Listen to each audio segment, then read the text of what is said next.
Hello friend, যখন তুমি শোনো কেউ বলছে এরকম একটা কথা যে ফিশ আউট অফ ওয়াটার, একটা ফিশ যেটা আউট অফ ওয়াটার অর্থাৎ মাছকে আমি জল থেকে তুলে নিলাম, কিংবা কেউ বলছে it's raining cats and dog. এই ক্যাটস অ্যান্ড ডগ, রেনিং অর্থাৎ বৃষ্টি হচ্ছে, কি বৃষ্টি হচ্ছে জলের পরিবর্তে ক্যাটস অ্যান্ড ডগ। কিংবা কেউ বলছে barking up the wrong tray, অর্থাৎ একটা রং ট্রি, ভুল গাছের কাছে গিয়ে বার্কিং আপ করছি। বার্ক কথাটা, বার্কিং কথাটা অর্থ তোমরা সবাই জানো, ঠিক কুকুরের মতো চেঁচামেচি করছি কোথায় গিয়ে, একটা ভুল গাছের কাছে গিয়ে। আসলে এই বিষয়ে বা এই অবস্থায় হঠাৎ পড়ে যাওয়া মানুষ হিসাবে তুমি একা নাও। যারা প্রথমবার এই ধরনের কোনো শব্দ বা শব্দগুচ্ছের সামনে পড়বে, তারা স্বাভাবিকভাবেই ঠিক যেরকম মিনিংগুলো আমি করলাম সেরকম কোনো একটা শব্দের অর্থ বার করবার চেষ্টা করবে। আর এই ধরনের শব্দগুলোর নামই হচ্ছে ইডিয়াম। এবার তাহলে প্রশ্ন হচ্ছে, ইডিয়ামস কি জিনিস? ইডিয়াম হচ্ছে এক ধরনের ফ্রেজ, হ্যাঁ তোমরা ঠিক শুনছো, এক ধরনের ফ্রেজ যার অ্যাকচুয়াল মিনিংটা লিটারারি করা হয়। অর্থাৎ যে ফ্রেজের মধ্যে যে ওয়ার্ডসগুলো ওখানে রয়েছে, সেই ওয়ার্ডসগুলোর যে অ্যাকচুয়াল মিনিংটা হবে, সেই মিনিংটা কিন্তু কখনোই ইডিয়ামসের মিনিং হয় না। ইডিয়ামসের মিনিং কোনটা হবে? সেই মিনিংটা হবে একটা লিটারারি মিনিং থাকবে। অর্থাৎ যে কথাটা আমি বললাম, ঠিক যেমন প্রথম যে সেন্টেন্সটা আমি বলেছিলাম, a fish out of water, যার অ্যাকচুয়াল মিনিংটা যাই হোক না কেন, লিটারারি মিনিংটা হচ্ছে ফিলিং আনকমফোর্টেবল। বা ক্যাটস অ্যান্ড ডগ, যেটা বিড়াল এবং কুকুর কথাটা হতে পারে, কিন্তু অ্যাকচুয়ালি এর মিনিং হচ্ছে হেভিলি। যেমন barking up the wrong tree, এর কথার অর্থ হচ্ছে রং কোর্স অফ অ্যাকশন। ঠিক এই ধরনের। তাহলে ইডিয়ামস এবং ফ্রেজের মধ্যে ডিফারেন্স কোথায় হলো? ইডিয়ামস এবং ফ্রেজ যদি ধরা হয়, দুটোই কিন্তু ফ্রেজ। ইডিয়ামসের মিনিংটা লিটারারি হয়, আর ফ্রেজের হচ্ছে ডিরেক্ট মিনিংটা হয়। যেমন আমরা একটা কথা বললাম গুড মর্নিং, দুটো ওয়ার্ড এখানে পাশাপাশি বসেছে, কিন্তু কোনো ভার্ব নেই। ফ্রেজ বা ইডিয়ামস যাই হোক না, এর মধ্যে কোনো ভার্ব থাকে না। আর ভার্ব থাকে না বলেই এর নাম হচ্ছে ফ্রেজ। কারণ ভার্ব যদি থাকতো, কমপ্লিট মিনিং দিত, তাহলে সেটা হয়ে যেত সেন্টেন্স। সেন্টেন্স আর ফ্রেজের মধ্যে ডিফারেন্সটা এখানটাতেই, যে সেন্টেন্সে একটা ফাইনাইট ভার্ব থাকে, ফ্রেজের মধ্যে কোনো ফাইনাইট ভার্ব থাকে না। আর এই ফ্রেজের মধ্যে সেই ফ্রেজগুলো যার মিনিংটা ডিরেক্ট না হয়ে, সরাসরি না হয়ে লিটারারি হয়, তখন তাদের নাম হয়ে যায় ইডিয়ামস। তো আজকে আমরা এরকম ধরনের কিছু ইডিয়ামস করব। 10খানা ইডিয়ামস আমি তোমাদেরকে করাবো, যেগুলো আমরা প্রায় শুনে থাকি এবং যেগুলো আমাদের মধ্যে একটা কনফিউশন তৈরি করে।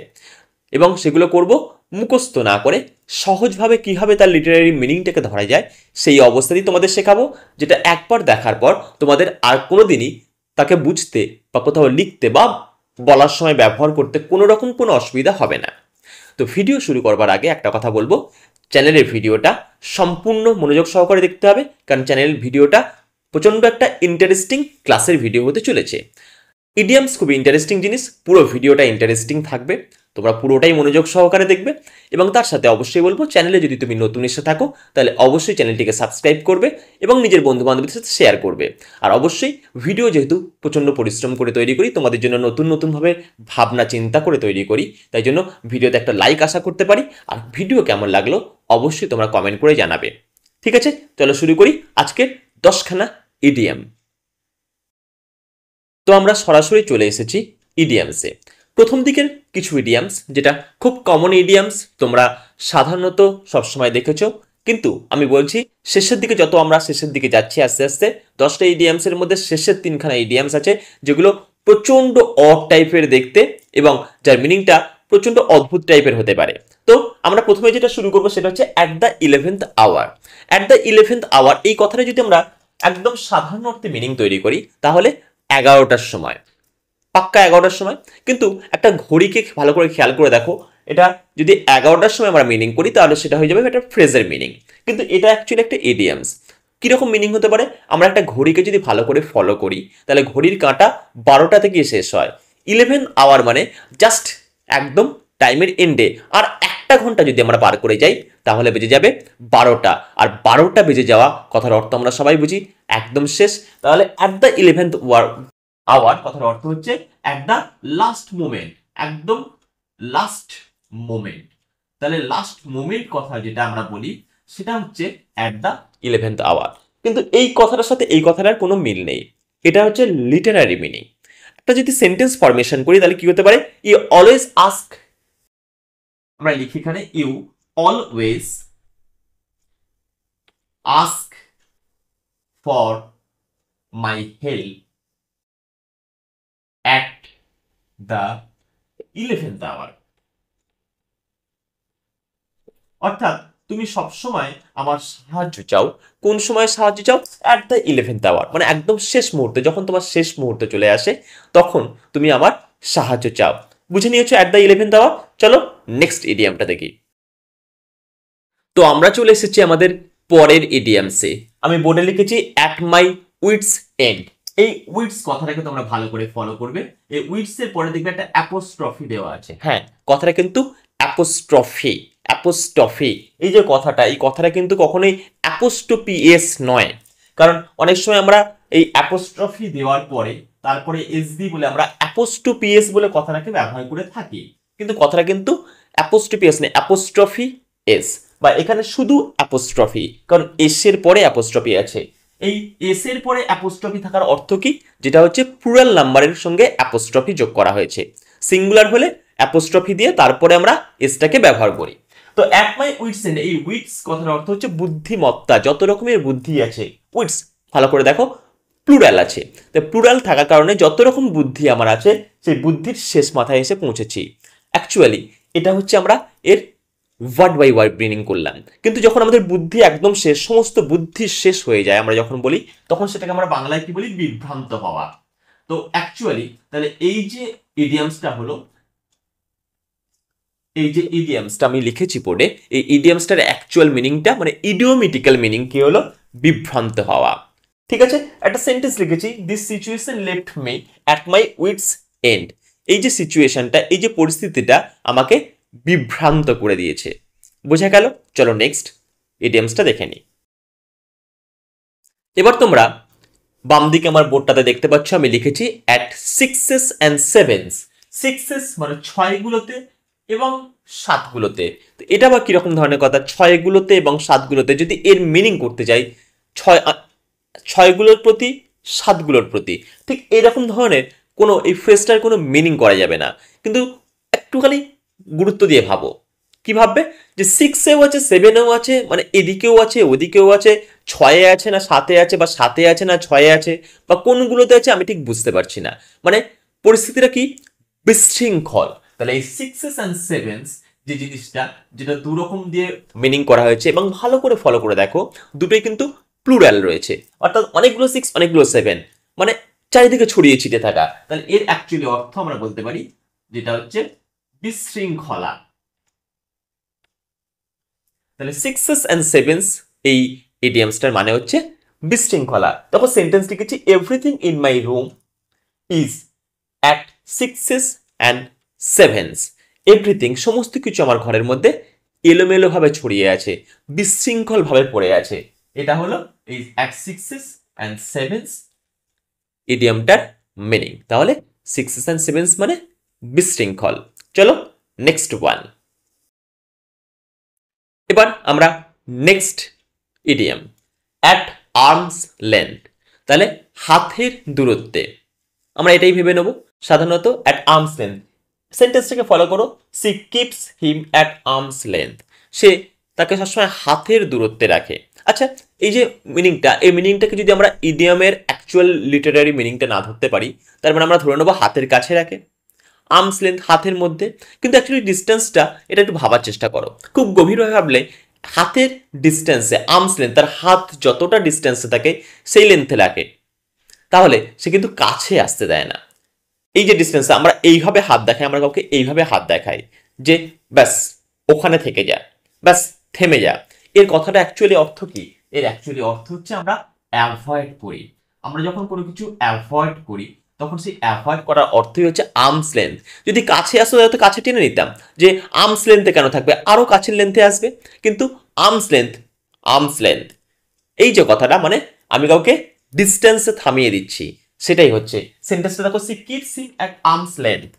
সে তাকে রাখে, মেয়েটা ছেলেটাকে রাখে অ্যাট আর্মস লেন্থ, মিন্স মেয়েটা ছেলেটাকে অ্যাভয়েড করে। আমি বলেছিলাম প্রথমেই, পরপর যত আমরা পিছন দিকে যাব জিনিসটা আরো বেশি ইন্টারেস্টিং হতে চলেছে। এবং তোমরা হয়তো এইভাবে কোনোদিন ইডিয়ামসগুলোকে নিয়ে ভাবোনি, ইডিয়ামস দেখেছো এবং মুখস্থ করেছো। দেখতে থাকো, মুখস্থ করার প্রয়োজন নেই, আমি বললাম শুধু এর লিটারারি মিনিংটা তোমাকে ধরে নিতে হবে। আমরা চলে যাব নেক্সট ইডিয়ামসে। আমরা চলে এসেছি next idiom, at cross purposes. Purpose মানে কি? কোনো উদ্দেশ্য। ক্রস কথাটার অর্থ কি?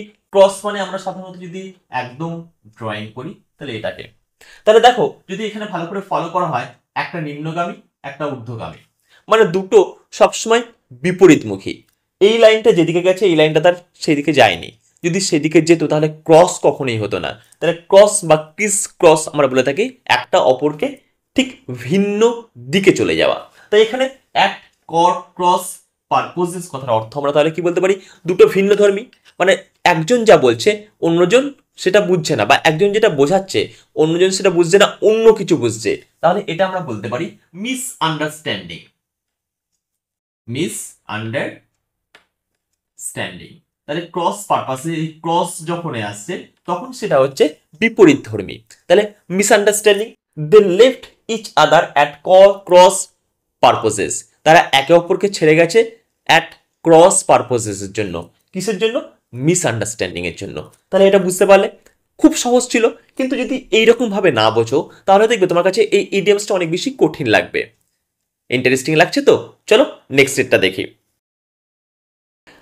আমাদের next idiom, at daggers ড্রন। Dagger কথার অর্থ কি? একটু বড় সাইজের ছুরি, যে ছুরিগুলো সাধারণত ভায়োলেন্ট কোনো কাজের জন্য আমরা ব্যবহার করে থাকি। তো ড্যাগার্স ড্রন, ছুরি বার করেই দাঁড়িয়ে আছি। ড্যাগার্স ড্রন মানে ড্যাগার্স, যে ড্যাগার্সগুলো আমাদের বক্সে বা কোথাও রাখা আছে সেগুলো আমরা টেনে নিয়ে দাঁড়িয়ে আছি। তো সেটাই অ্যাকচুয়ালি মিনিং। তাহলে যখন কেউ একে অপরের বিরুদ্ধে ড্যাগার অর্থাৎ বড় ছুরি হাতিয়ার নিয়ে দাঁড়িয়ে থাকে তখন আমরা সেটা কি করি? শত্রুতা। শুধু শত্রুতা নর্মাল লেভেলে নয়, ভায়োলেন্ট, প্রচন্ড ভায়োলেন্ট ভাবে দাঁড়িয়েছে, যখন তখন যে যার সাথে যা খুশি করতে পারে। তারপর এক্সাম্পল আমি তাই লিখেছি, the two parties are at daggers drawn now. দুটো পার্টি একে অপরের বিরুদ্ধে ভয়ঙ্কর শত্রুতা নিয়ে রেখেছে, ভায়োলেন্ট এনিমিটি। তাহলে এটা আমরা বলতে পারি ভায়োলেন্ট এনিমিটি। ভায়োলেন্ট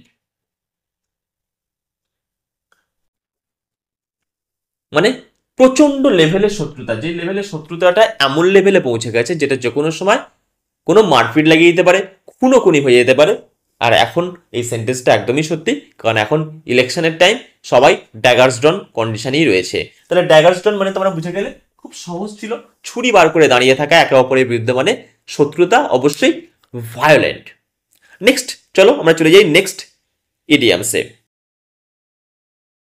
আমাদের নেক্সট ইডিয়াম হচ্ছে অ্যাট ইওর এলবো বা অ্যাট সামওয়ানস এলবো। আমি সামওয়ানস কথাটা লিখলাম কেন? অ্যাট ইওর জায়গায় অ্যাট মাই এলবো হতে পারে, অ্যাট হার এলবো হতে পারে, অ্যাট হিস এলবো হতে পারে। এই যে এখানে যে প্রোনাউনটা আছে, প্রোনাউনটা আমরা অবশ্যই পার্সন হিসাবে চেঞ্জ করে করে বসাতে পারি। তাই অ্যাট সামওয়ানস এলবো, এখানে যেহেতু আমি অ্যাট ইওর এলবো লিখেছি তাই আমি এখানে অ্যাট ইওর এলবো কথাটাও লিখে দিয়েছি। তো এখানে অ্যাকচুয়ালি অ্যাট ইওর এলবো, একটু আগে আমরা একটা করিয়েছিলাম অ্যাট আর্মস লেন্থ, হাতের ডিস্টেন্সে, হাত যতটা দূরে থাকে ততটা দূরে।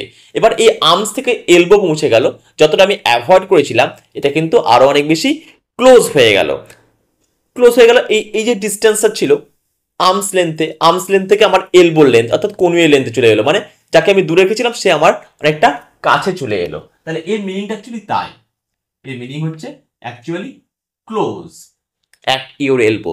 আর্মস লেন্থ যখনই যাবে, যখন হাতের দূরত্বে, তখন সেটা অ্যাভয়েড করা। যখন এলবো লেন্থে চলে এলো তখন সেটা হয়ে গেল close. You find me at your elbow in any problem. At your elbow, তুমি আমাকে খুঁজে পাবে তোমার কাছে, ক্লোজ, খুব কাছে পেয়ে যাবে। ইন এনি প্রবলেম, যখনই তুমি কোনো সমস্যায় পড়বে, মানে তুমি সমস্যায় পড়লেই তোমার পাশে আমাকে সবসময় পাবে। ভালো লাগছে? পরেরটা দেখো, আরো বেশি ইন্টারেস্টিং। চলে এসেছি পরের ইডিয়ামসে। এবার দেখো আমি লিখেছি অ্যাট এ লো এব। হ্যাঁ, কনফিউশন আমরা অন্যান্য এতক্ষণ ধরে যে ইডিয়ামসগুলো করছিলাম এগুলো আমরা খুব সহজভাবে করে নিচ্ছিলাম, কারণ প্রত্যেকটা ওয়ার্ডের মানে কিন্তু আমি জানি। কিন্তু এখানে দেখো এমন একটা ওয়ার্ড যেটা লিখেছে ই বি বি, এব। এই এপ কথাটার অর্থ যদি তুমি না বুঝতে পারো বা তুমি না জেনে থাকো, তাহলে এই ইডিয়ামসটার লিটারারি যে মিনিংটা হবে সেটা তুমি কোনোভাবেই তৈরি করতে পারবে না। তো সবার প্রথম আমাকে জানতে হবে এই বি এপ কথার অর্থ কি। এপ হচ্ছে অ্যাকচুয়ালি সমুদ্রের ঢেউ, যেটা হচ্ছে তীরের দিক থেকে এই ঢেউটা ঘুরে গিয়ে সমুদ্রের দিকে হারিয়ে যায়। মানে এমন একটা জিনিস যেটা যেটা প্রচন্ড একটা পপুলারিটি উঁচু হয়ে আসছিল, সেটা উঁচু হয়ে আস্তে আস্তে দূরে কোথাও হারিয়ে যাচ্ছে, অনেকটা ডিস্টেন্সে আস্তে আস্তে হারিয়ে চলে যাচ্ছে। এই যে হারিয়ে যাওয়া, সেই জিনিসটাই হচ্ছে এফ। তাহলে সমুদ্রে এফ কি হয়, সমুদ্রের মধ্যে আস্তে আস্তে হারিয়ে যায়। ঠিক পার্সোনাল লাইফে কোনো জিনিস আমাদের কাছ থেকে এরকম আস্তে আস্তে দূরে হারিয়ে যেতে পারে। লো এফ, যে যখন এফ থাকে, ঢেউ যখন থাকে, তার যে প্রাচুর্য থাকে, যখন লো হয়ে যায়, অনেক ডিস্টেন্সে যখন চলে যায় এফটা, তখন সেটা অনেক লো হয়ে যায়, কমে যায়। মানে যে জিনিসটা ছিল, যে প্রাচুর্যটা ছিল, সেটা কিন্তু আস্তে আস্তে হারিয়ে যাচ্ছে। এবার সেন্টেন্সটা ফলো করো। The popularity of cinema hall is now at a low F. Cinema হলের যে পপুলারিটিটা ছিল সেটা কিন্তু বর্তমানে অ্যাট এ লো এফ। তাহলে এই লো এফ অ্যাট এ লেভে কথার অর্থ আমরা কি বলতে পারি, যেটা হচ্ছে ডিক্রিজিং।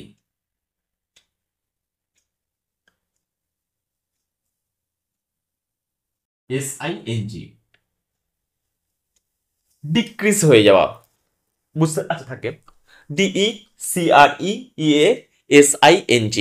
তো এই ডিক্রিজিং বা ধীরে ধীরে কমে যাওয়া, আমি এখানে বাংলাটাও লিখে দিই, ধীরে ধীরে কমে যাওয়া, তো ডিক্রিজ হয়ে যাওয়া। তা সিনেমা হলে পপুলারিটি এখন আগের মতো নেই, এরা কিন্তু আগের থেকে অনেক কমে গেছে। কারণ এখন আমরা সিনেমা দেখে নিই, ইউটিউবে দেখে নিই, এখন আমরা হটস্টারে দেখে নিই, আমাদের অনেক রকমের বিভিন্ন রকম আছে, G5 আছে, হটস্টার আছে, জিও সিনেমা আছে, ইউটিউব আছে, এছাড়া নেটফ্লিক্স আছে, বহুত রকম এরকম ইন্টারনেটের সাইট চলে এসেছে, যে সাইটের মধ্যে আমরা সিনেমাগুলো দেখে নিতে পারি। তাই আমরা অতটা সিনেমা হলের দিকে নেই। এমন একটা সময় ছিল এখন সিনেমা হলে মানুষ সিনেমা বেরোনো মানে সিনেমা হলে যেতেই হবে, কিন্তু এখন জাস্ট আছে না হোক দুদিন পরে আমি দেখে নিতে পারবো, বা কেউ না কেউ পাইরেটেড করে আবার দেখিয়ে দেবে, যদিও সেটা করা উচিত নয়, তবু করে তো লোকে। তো এই যে অ্যাট এ লো এফ কথার অর্থ হচ্ছে ধীরে ধীরে কমে যাওয়া, ধীরে ধীরে হারিয়ে যাওয়া। ঠিক এখানে অ্যাকচুয়ালি ধরা হয় পপুলারিটির ক্ষেত্রে। বোঝা গেল? চলো নেক্সট এটা দেখি, আরেকটু মনে হয় বেশি ইন্টারেস্টিং। তো নেক্সট ইডিয়াম, আমি বলেছিলাম শেষের দিকেগুলো বেশি ইন্টারেস্টিং, ঠিক সেই রকমই at the end of someone's teether. এবার এখানেও তাই, at the end of someone's মানে কারোর একটা শেষ পর্যায়ে। এই টিদার শব্দটার অর্থ কি? এই টিদার শব্দের অর্থ হচ্ছে বেঁধে রাখা। কিরকম বেঁধে রাখা? এমন কোনো পশুকে আমরা সাধারণত এগুলো বেঁধে রাখি। বেঁধে রাখা হয় কিসের জন্য? একটা নির্দিষ্ট সীমানা পর্যন্ত যাতে সে যেতে পারে, তার বাইরে সে যেতে পারবে না।